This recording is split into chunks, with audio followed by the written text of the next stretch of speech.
Bonjour, le journal de Nat, auxiliaire de vie. Me voici aujourd'hui à l'aéroport de Toulouse-Blagnac pour parler de voyage. Voilà, alors je voulais juste vous dire que le métier d'auxiliaire de vie ne consiste pas juste à aller lever une dame le matin, un monsieur, une personne handicapée, l'aider à la toilette, au repas, le midi, idem le soir. Voilà, le métier d'auxiliaire de vie est très polyvalent, je vous en ai déjà parlé. Et il existe quelque chose que vous connaissez peut-être pas, c'est accompagnateur de personnes en perte d'autonomie, de personnes handicapées, accompagnateur en voyage de loisirs, tout simplement. Alors pour partir ou à l'étranger, New York, Corse, Espagne, Portugal, n'importe où les personnes veulent partir en France, des week-ends prolongés ou des vacances de 8 jours, 15 jours, 3 semaines, 1 mois.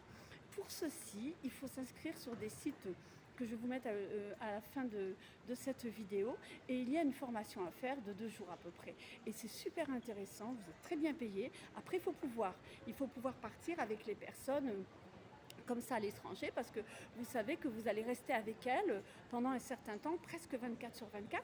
Hein, ça dépend de combien de personnes partent avec, par exemple, une personne handicapée qui veut partir à New York, bien sûr qu'il y aura les infirmières, le médecin là-bas sur place, mais qui a besoin d'un accompagnateur et d'une auxiliaire de vie. Donc ça, c'est aussi notre métier d'auxiliaire de vie. Voilà, notre métier, comme je vous l'ai déjà dit, il est très polyvalent. Il ne s'arrête pas juste à quelques tâches. Non, non. Auxiliaire de vie scolaire aussi, vous pouvez faire. Vous pouvez travailler dans plusieurs centres différents de personnes qui ont un handicap. Il y a aussi des personnes handicapées qui veulent partir en fait en vacances dans des endroits naturistes. Ouais, des personnes handicapées. Et pourquoi elles veulent partir dans des endroits naturistes? D'abord parce qu'elles ont le droit, hein. C'est bien, pourquoi pas.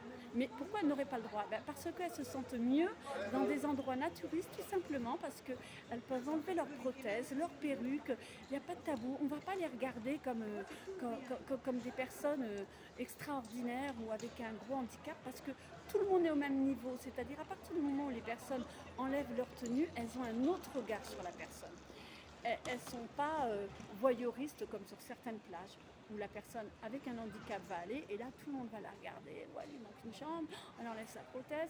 Voilà. Donc il y a des personnes avec un handicap, je l'ai vu sur les sites où j'ai été, où je vous mettrai les liens, qui cherchent des auxiliaires de vie pour partir sur des camps naturistes en vacances en France ou à l'étranger.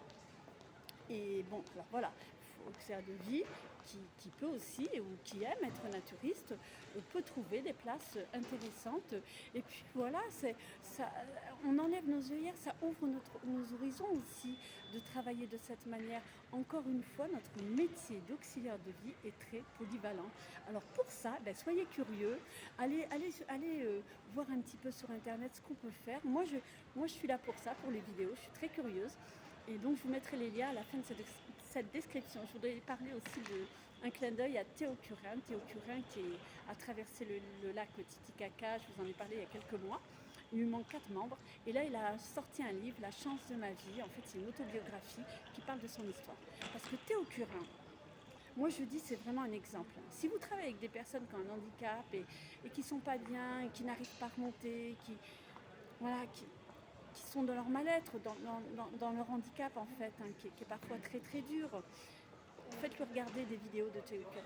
Allez voir sur Facebook, inscrivez-vous sur YouTube, abonnez-vous à sa chaîne.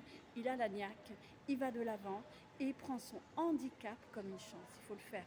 Et bien moi je dis que ça c'est bien. Ça c'est les personnes qui voient le verre à moitié plein plutôt que de le voir à moitié vide.